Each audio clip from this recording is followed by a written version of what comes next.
Final speaker, John Fallon.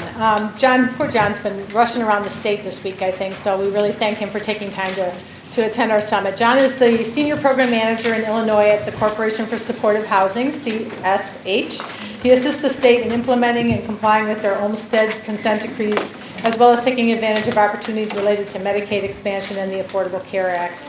This involves work with both the Illinois Division of Mental Health and the Division of Developmental Disabilities. John has over 30 years of experience in the mental health field, which includes providing residential and outreach services to adolescents, children, persons who are homeless, as well as persons in correctional and healthcare settings. John has been with CSH for 9 years, following 18 years at Thresholds, working to place people from Cook County Jail back into the community. John is a frequent poster on iPad Unite, which is kind of how I came to be aware of him. Barb and I both enjoy his posts and have learned so much from him. So please help me welcome John Fallon.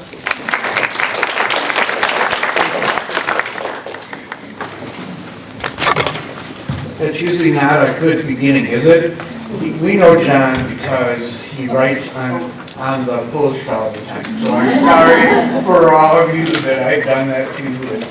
I think I had one recently where I go, oops, I hit send what I didn't mean to. I know. I might have an opinion or two along the way, as people know, and I tend not to be shocked. I love that I get to speak after Center for Independent Futures, who have really been a leader in trying to create housing. I love that Ed was earlier in the day, who's certainly one of those people who's helped to shepherd this group. I'm an old guy too. Ed and I compete as to who's the old guy who's been around the longest. I feel older than Ed. He moves faster than I do. And I've been involved in a lot of systems. And so I'm going to talk at the systems level, and I know I'm the last speaker. So I work for CSH. CSH used to be the Corporation for Supportive Housing. Oh, and I should say about your PowerPoint. I wrote this PowerPoint on the way here, and so already in Laura's box is a copy of the PowerPoint along with the workbook that I'll refer to, along with information about the Supportive Housing Academy. I don't want you to spend a lot of time taking notes because the vast majority of you are going to benefit from the changes that are going to occur from what Ed has laid for the foundation, what Center for Independent Future does currently, and to what CSH will help the state move towards. So we don't do anything. I just talk and apparently post. No, I actually post a lot. In terms of educating the IDD community system about what they've been missing. And we were discovered by Jennifer, who has passed away recently from ICDD, as she went to talk about supportive housing. How many of you knew that more than 2,000 units have been built and made available for people with disabilities? Raise your hand. Okay, that's how many people knew about it in every meeting I was at, okay? And so Jennifer said, oh my gosh, we created all these units, we don't know anything about it. So some of the questions and things that you know about affordable housing have been produced fairly recently. You weren't in the conversation. The division didn't go there. We have this thing called the waiver. The waiver paid for housing and services together.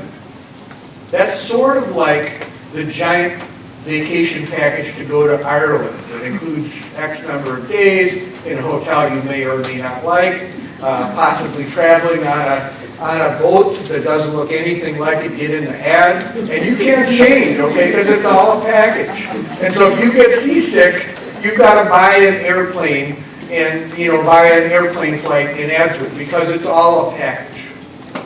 And so SCILA is a package.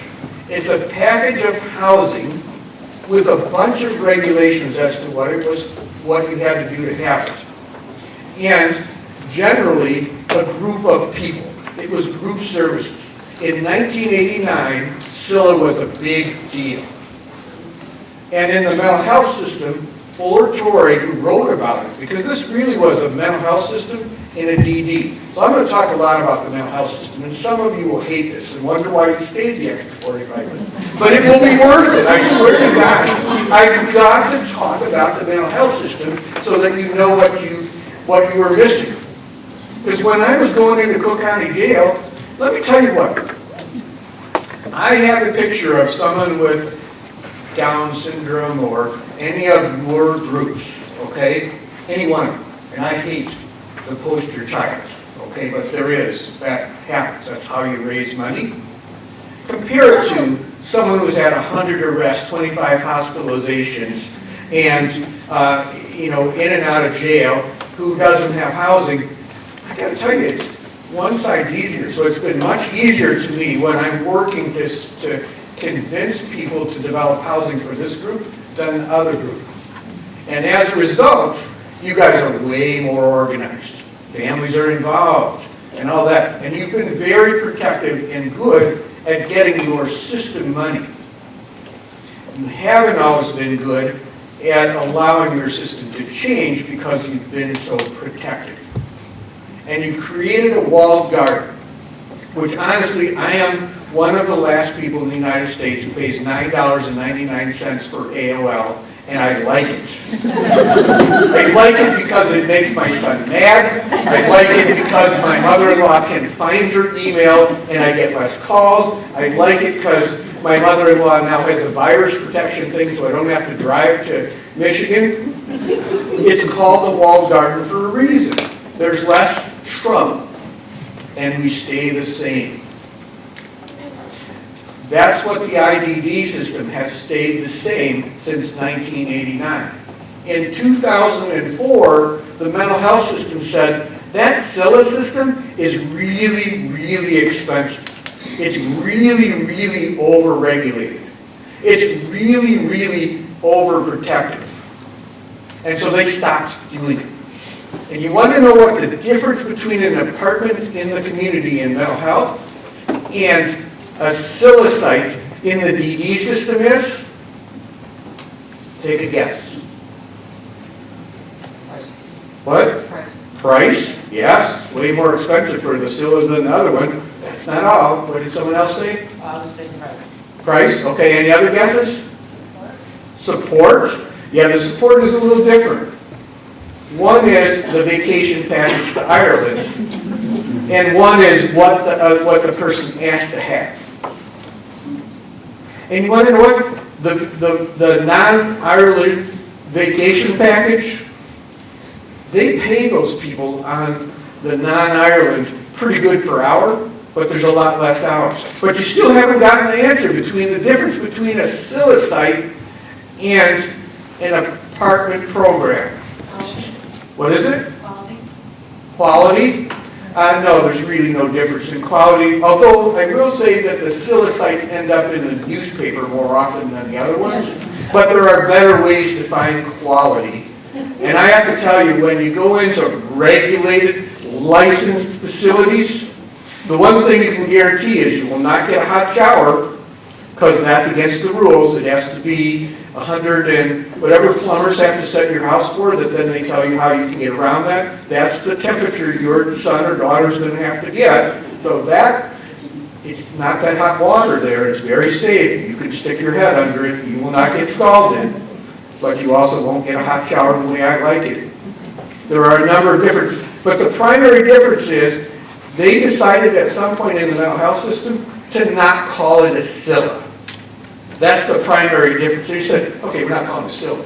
Because when we call it a SILA, it has a bunch of rules of licensing that are attached, and we have all these things that made sense at the time. Like, there should only be 8 people at that address, which is a good idea if you're planning, as they were in 1989, to put housing in a neighborhood in Springfield, Illinois, or Central Illinois, where an 8-person house was the goal. It makes no sense whatsoever in a 700-unit building downtown to say that only 8 of those apartments can ever be used for IDD because we have a concern about too high a concentration of people with intellectual and developmental disabilities. So they stopped calling it a SILA and instead called it an apartment or a unit. See, there's no distinction between a bed, a bedroom, and a unit. Now, how many people think of their home as a composition of beds? You know, if you've got 3 kids, that's typically called a 5-bed place.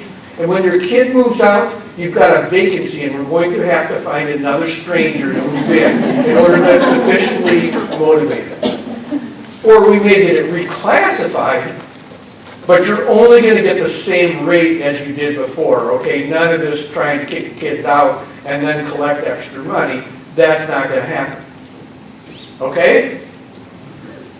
We're going to create affordable housing, and then we're going to create services.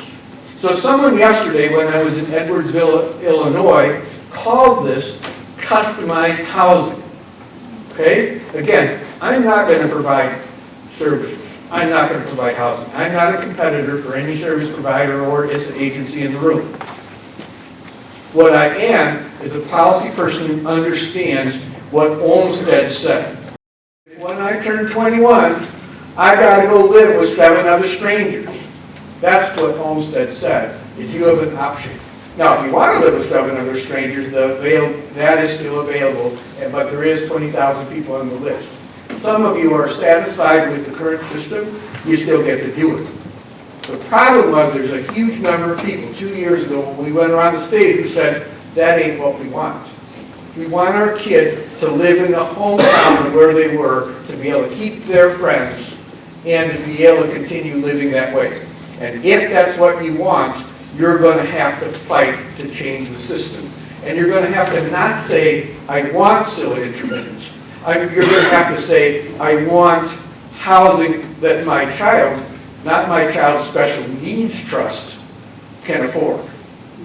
I want housing that my child can afford on their current income, which is SSI or SSDI. Because just because you have money has nothing to do with them. And you're the only disability group who has that as a requirement. That, well, it seems the family has money, so the kid's going to, you know, we don't care what the kid can make, let's see what we get out of mom and dad. It's not right. It is not right. It isn't right if your child has mental illness and it happened that when they were 28 years old and you were surprised. And there's no reason just because you knew from the beginning that you should have planned ahead. The reason is because we have, CSH is a national organization, we have an Illinois presence, we do training and education. So that's what I'm doing now. We also do consulting and assistance in, we're located in 14 states. We work in 35, 36 states. Actually, we're also doing work in Canada.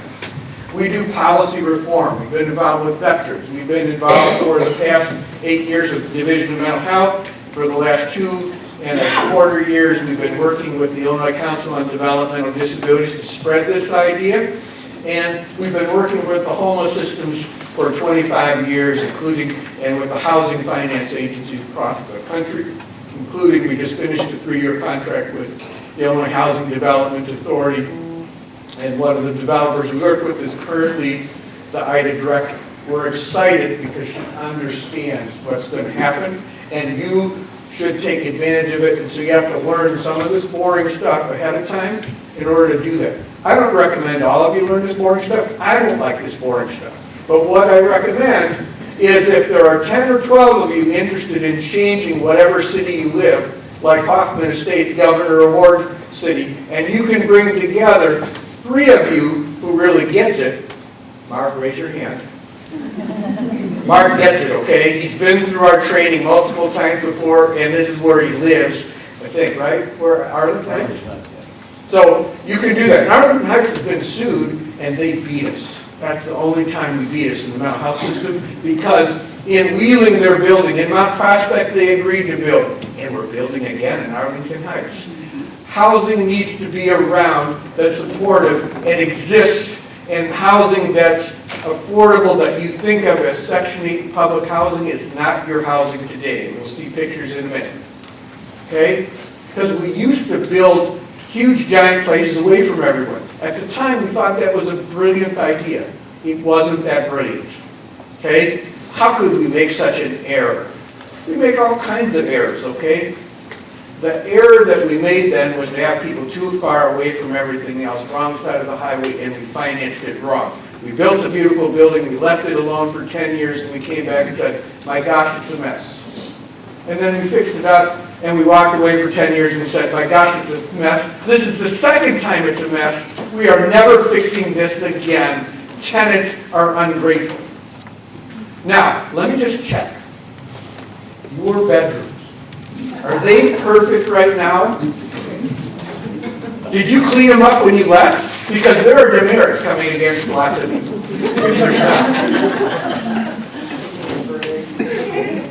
And I want each of you to make sure that you're painting every 10 years that your wall never gets scuffed up, marked, or anything else. And any appliance that you have in there, even like your clock radio that the husband hit, like I might in the mornings because it went off when it wasn't supposed to, I can't replace that. But I'm thinking about after 12 or 15 years, I'll do a capital campaign to raise money for a new clock radio, or a new dishwasher, or a new oven, or a new elevator. Because that's when we fix stuff was every 12 years, and if you've got that many people and they're there that much, that was what was wrong with public housing. Nowadays, what we do is we spend the same amount each year. We know exactly how long the roof lasts, exactly how long the refrigerator lasts, exactly how long. And some ingenious person like me can make it last a couple of years, but that's not a good idea. So in general, I can save it, or I can destroy it a little earlier, but in general, we know what the average is. So we know how to finance it, and we use professional management, and when you see supportive housing, if you go by that project right now in Mount Prospect, Illinois, filled with people with disabilities that the community was afraid of, the lawn's better than mine, I guarantee you that. And the number of police calls for 40 people is way less than it is by me. And yet, each of those people was assumed to live in an institution. CSH looks at public systems that are expensive. Is there anything expensive in the IDD system? I know the state developmental centers. Those are really, really expensive. $250,000 a person. So we need to look at how we'll shift that money into community. Okay? CSH looks at that and sits in between, and we look for ways to maximize the resources. So, we care about the people. We're funded by IDD. Now I got to start moving through this.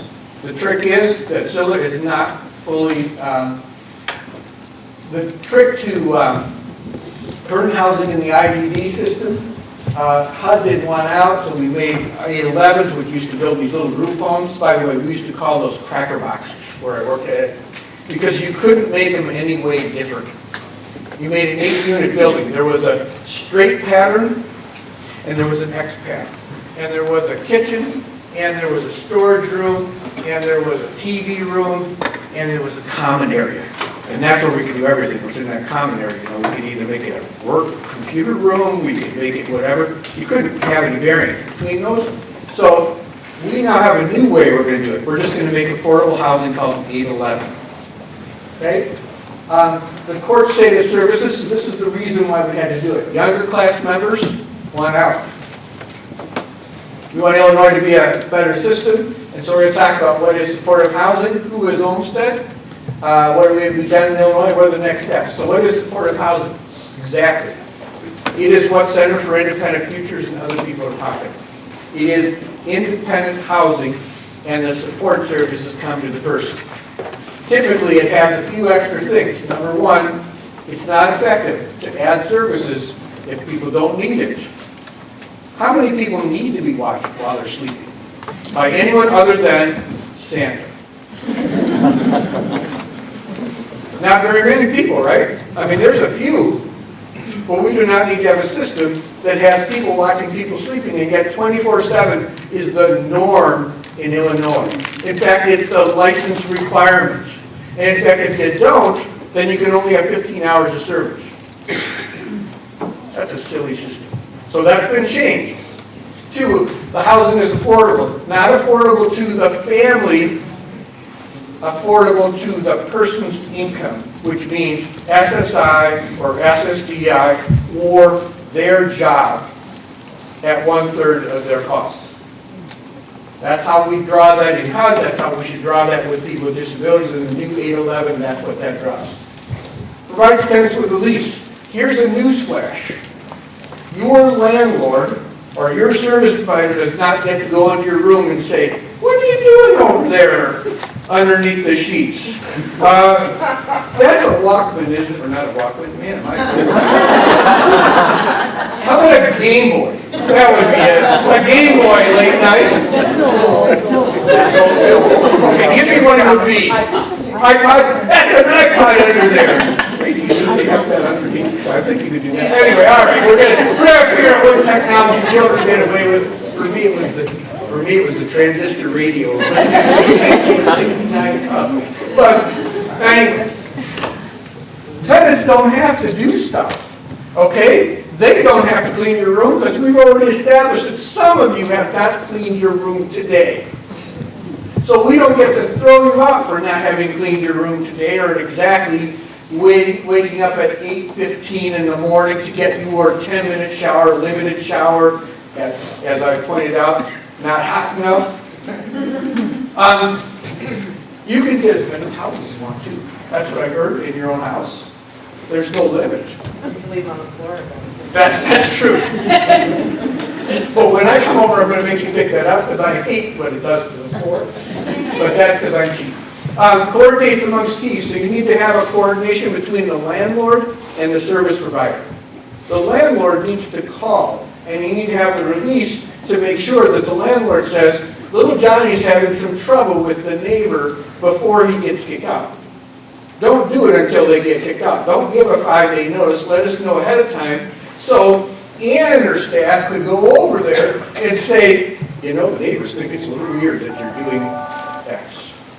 And then the person says, well, I thought I was being nice to the neighbors by waking them up or picking up their mail and knocking on their door, or any of the other favors that they might have been doing with good intentions, but for which the neighbors may find disconcerting. Okay? And then the goal, and we haven't done this that well, and when you talk about 40, 45 units in one building of people with disabilities, this is when we do it the worst. Because we're like Tuesday, it's bowling night. That connects people with a community, but not the community. Supportive housing has to move towards, and services have to be person-centered, such that we're interested in Johnny being a violin player, and not Johnny being really on the road to independence, because he's completing all of his now I forgot, what's it called, about your grooming? All of his grooming tasks, whatever they're called, what is it? Self-care, yes. You know, why do people, I mean, it's an institutionalized thing, that people know what self-care statement, I mean, someone might read at the second grade level when I work with people with emotionally and behaviorally disturbed, and they'd be talking about things like, I'm trying to improve my ADL skills. Why should they know what an ADL skill is, or a self-care skill, or any of those? That's institutional behavior. On the other hand, the fact that they're now a part of the violin group, that's what we have for people being in the community. Supportive housing can be any kind of place. It can be any of the ones that they showed you. It can be any. If you want to use public financing for it, there's a few rules. Sometimes they need to be bigger. So for instance, something like this is too huge for Hoffman Estates. That one, though, you can see in Hoffman Estates in the right neighborhood, right? But not plunked down in the community. And when you do it, it doesn't have to be 100% people with disabilities. In fact, we would encourage you not to do that. On the other hand, just so you're aware, we've got about 30,000 people or so with disabilities that need housing, and so it's a little hard to do it 10% at a time. So we're going to have to figure out ways, and we're also going to have to figure out ways. We love that Social Service Agency X has been around for 112 years. And they've been located on the same block. It comforts us, doesn't it? On the other hand, how many people live within a few blocks of that agency and grew up and went to high school in that agency? Not that many.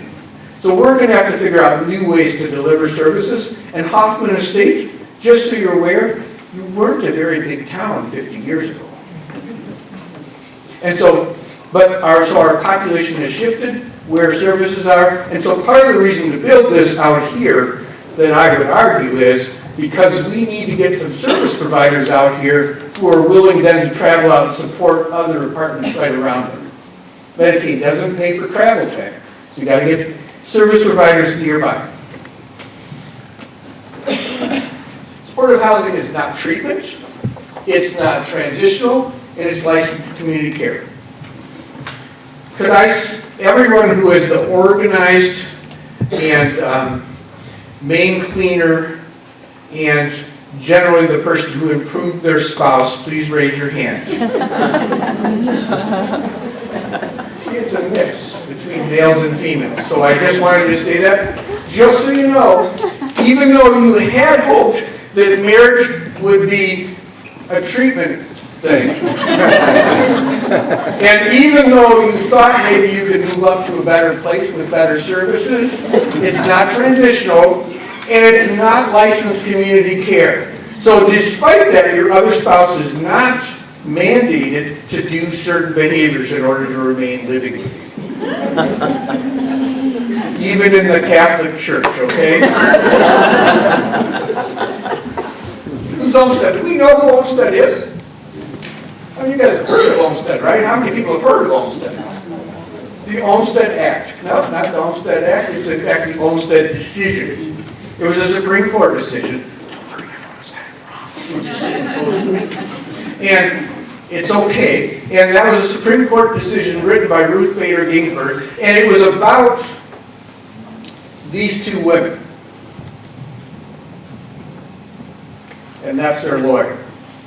And it was these women, Lois Curtis and Elaine Wilson, who had schizophrenia, and I'm going to use the R word because that's what it was called back then, mental retardation. So they had both. And they were experiencing symptoms of schizophrenia, so they were hearing voices and that. So they went in, got treated psychiatrically, and then they were ready to be discharged according to the psychiatric team, and the state of Georgia said, no. We think that's the best place for you, would be in the state hospital for the rest of your life. And she said, but I don't want to stay in the state hospital. Are there any of you who would like to stay in the state hospital for the rest of your life? We'll have a better day tomorrow, okay? Which Republicans generally say they like, unless there's certain issues in which they don't like. And Democrats tend to say we want nice broad decisions, unless it's something they don't like. Okay, but this was a broad decision. And the decision was, no, you are absolutely wrong. And it was, I don't remember it wasn't that close, that's what I remember. And they said, no, Georgia, not only does that person have a right, you have a state obligation to provide the least restricted environment for people with disabilities. And this was earth-shattering, even though it seems very normal now, it wasn't. You would not be in the room right now without that decision. And we are now facing the ramifications of that, and we're changing the service system as a result. And we're finding that people with disabilities can live in the community. Tommy Olmsted was the Department of Human Services head at the time. That's the lawsuit, just like other places. Now, what we had happen in the Olmsted was that not only did Georgia have that responsibility, but every state in the Union and Territory had this. Now, this is going to be a big shock to many of you. But the state of Illinois, right after that, did not get right on the stick. It was a fascinating piece of history for me, because I never anticipated that. So in Illinois, and in fairness, almost no state did a very good job of this, some worse than others. but none worse than us. You can be proud. We have been sued more often than any other state, and we were sued in a coordinated way in which every disability population would have to cause the systems of silos to break down. So we have 12 Olmstead cases, and 3 of them were solved. There is the Williams case. That's people in nursing homes for which we have been housing people for I don't know how long, that serve people with more than 50% of them have mental illness. And those places are atrocious, they're expensive. In 1964, the federal government said we weren't. They're one of the most powerful unions or most powerful lobbyists in the country. I mean, no, actually, I'll just go with the state. I don't know about the country. They really are. No one will touch this issue, and so they've been sued, and we have now housed 1,200 people who used to be in nursing homes for the rest of their life, conceptually, into their own apartments. And so we had 4,000 beds. This is a math problem for the smartest people in the room, okay? So this part you might want to just take notes for those who are good. This is not a train problem as to how far the train is away from the station. This is totally different.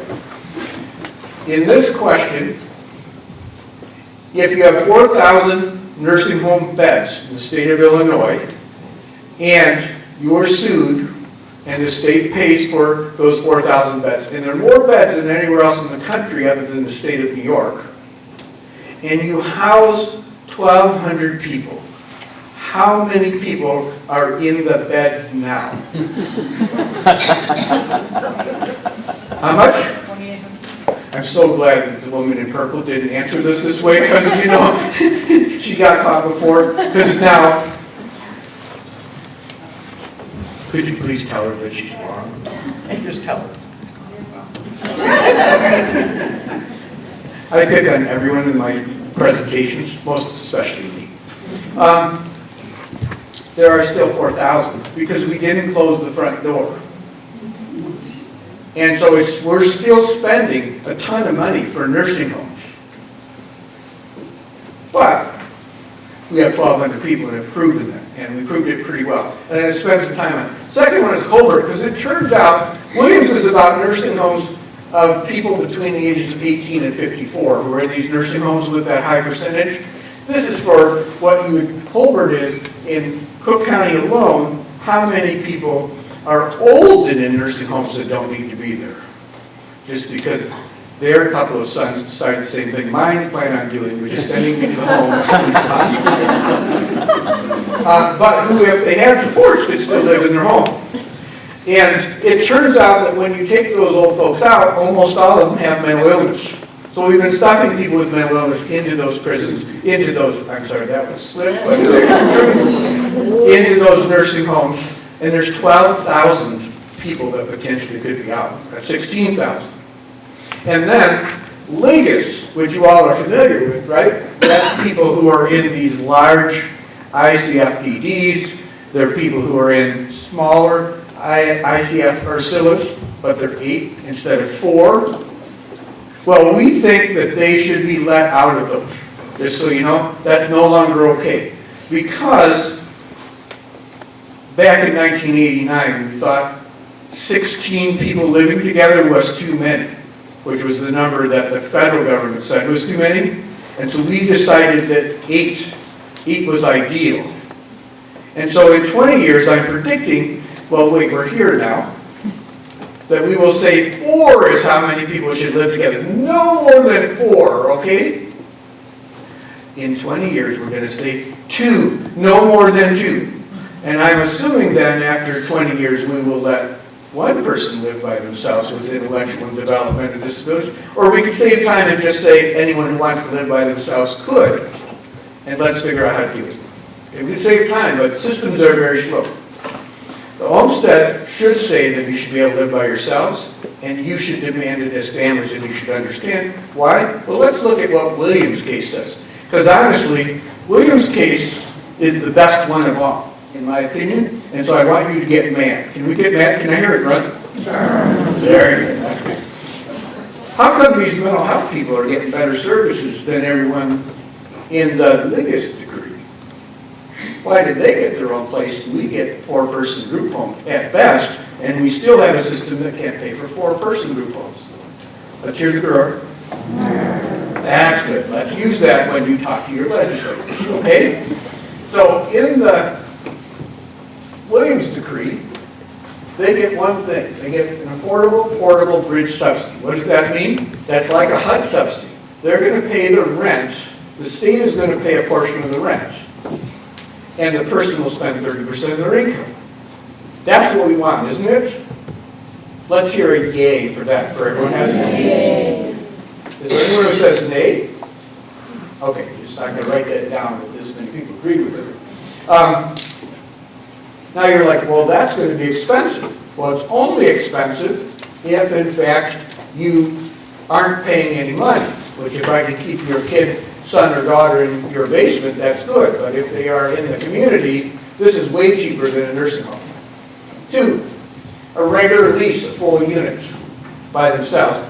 Subsidies are really only for full leases. They're not for shared bedrooms or anything else like Scylla would do. And they don't have to be licensed specially, so they're a lot less expensive to develop, and they could be there.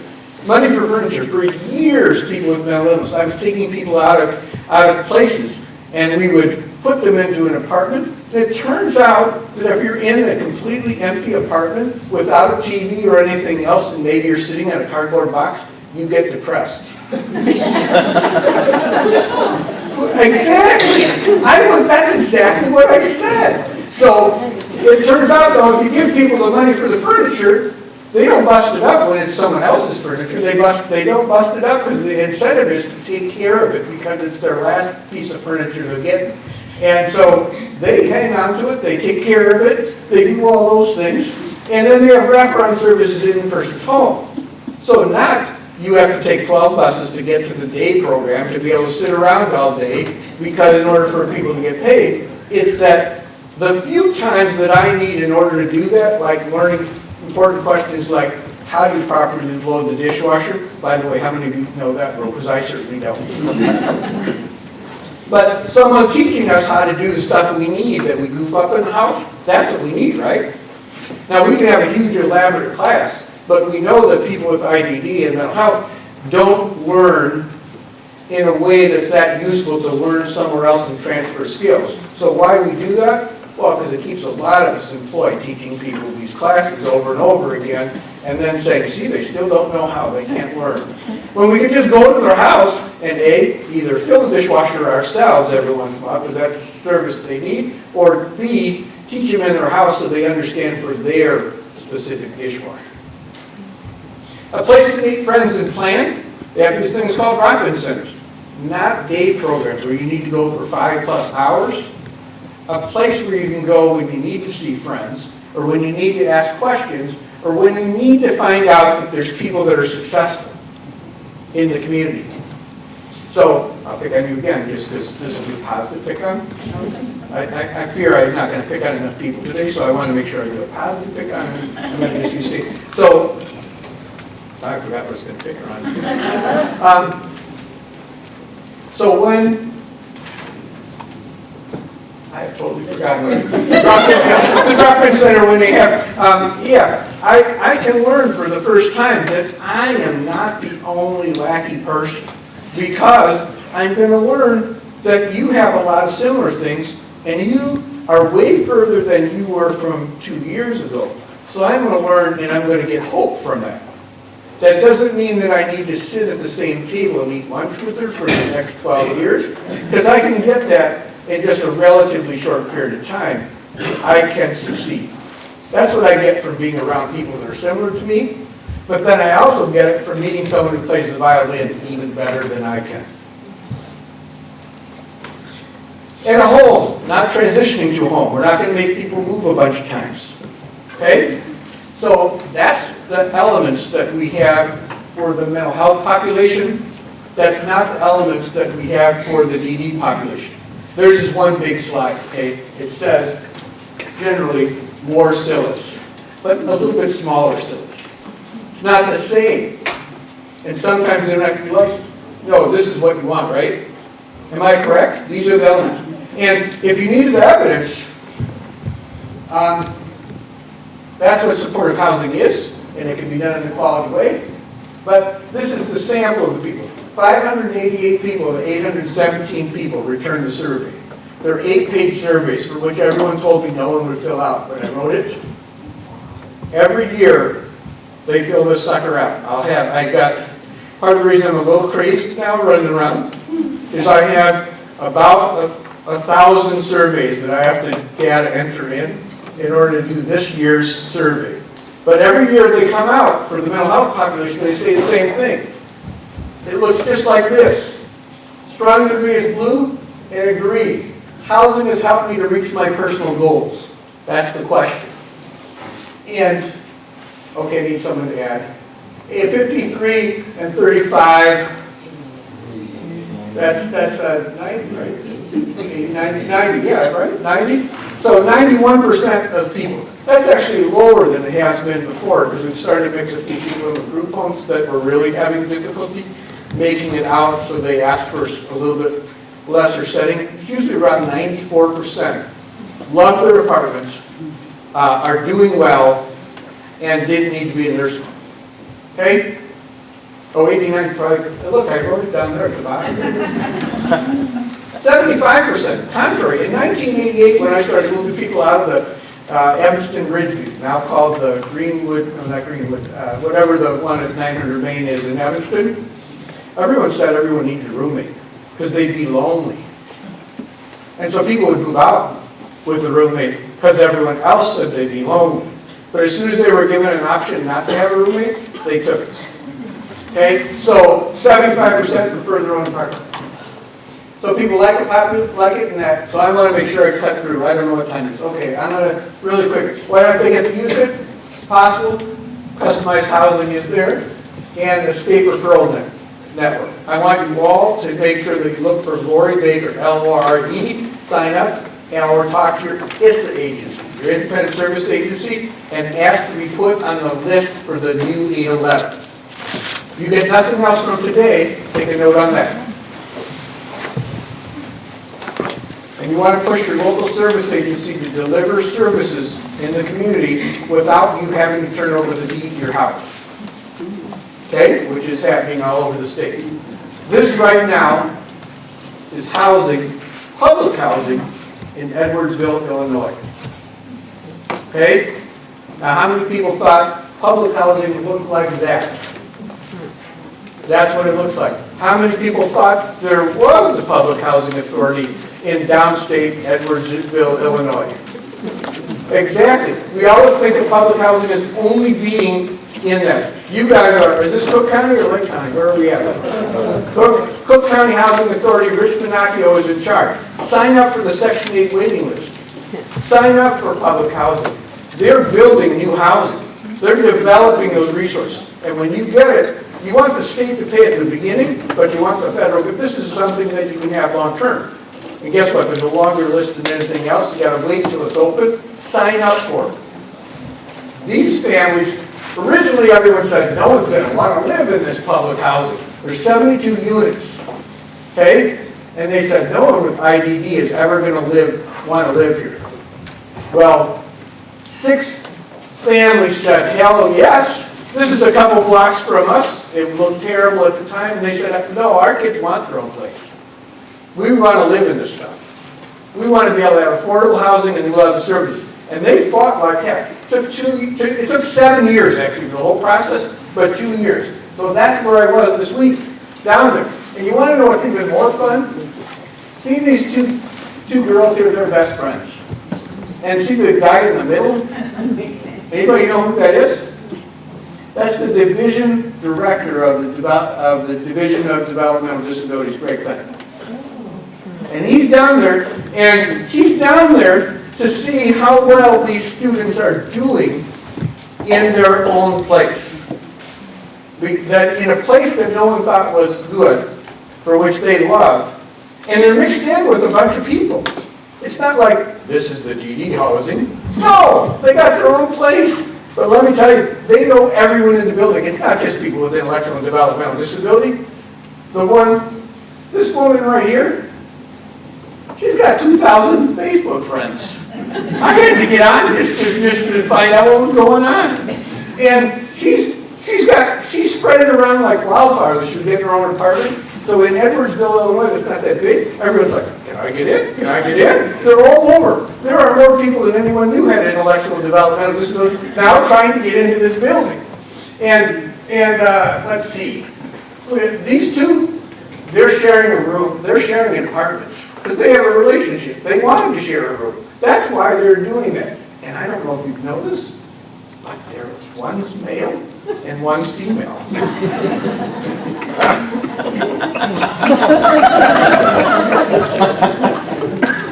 Adam up there, he's president of the Alliance. He's in that place too. And so they create a little film crew. And you'll see their film, they're teaching people how to do laundry together and all these things that none of the they would never do that crap at home, okay? I mean, never, but now they're like, oh, get away from them.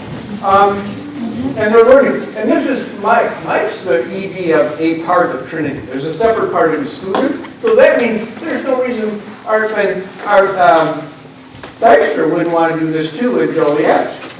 Joliet goes to Chicago. Lynn O'Shea from AID wants to do this kind of housing. She's checking on new housing being created. Ray Graham, what's the name? Give me the name of AD. What? Kim Zeller wants to do this housing. There are providers all across the state that want to do this housing. And there's Secretary Demas hanging out. If you want to make them out of go, talk to the bigwigs. There they are. I'm chatting with them. There they are. Give them a hug. That's Secretary Demas. And there they are. And they gave that picture of the walls now going to be hanging in James Demas's office. And there they are with Lori Baker. She was the leader of this along, working with us and everyone else. And this is the families. And the families love this stuff. That's the anchor on Springfield News, who's now the communications director, and she's working with the reporter, because the reporter showed up because of all the noise and stuff going on there about filming, so that he wants to find out what it is. So we've got local coverage covering video coverage, which will be out in several months. And so the idea is to do this. So your job is to make sure that you want housing. 2, make sure your systems of providers are really providing the kinds of services you want, that are what you ask for. Do not ask what could you do to get someone into DD. This is like John F. Kennedy, if I get it right. And I had it right, I thought it out of the car. Ask instead what the Division of Developmental Disabilities can do for you. Okay? And keep asking and ask appropriately. Self-advocates, no one should be creating housing without their input. That's person-centered. And if it doesn't happen, I'm going to have 24/7 coverage for my 18-year-old son, and no one will give it to me. But apparently he's going to do okay. Developers, you want to make sure that they're creating. So if you know someone who's building housing in your area, tell them to find out how to do that, and they have 10% set aside in any large building. Ask them if they have a set aside for people with disabilities. And you want to know if you're going to get the answer from a lot of them? That's because they don't want you to know about it. So you can talk to CSH about who got the kind of funding that said they have to, and then you send a bunch of people with disabilities into there and create a lot of trouble until they start giving you what they rightfully said they would do. So these are some of the places that we work with. So you can see if your favorite provider's on that list. And we're going to continue to work with those groups. And there's new guidance. And so this is what you should know. This week, a new thing's going to come out that's a technical fix.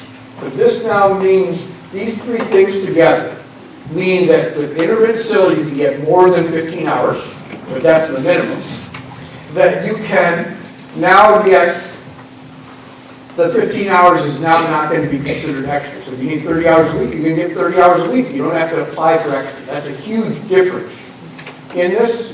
And I'm sorry, I'm missing one other thing, but and that you automatically don't. So right now, when you go into and you say you want intermittent SIL and you get a provider says, well, no, you have to live in our housing, and you have to turn over your money, and we'll give you $50 back, plus whatever you have. There's a complicated formula for that. This says, no, I'll be in charge of paying for my own housing. I get to spend my money the way I want to.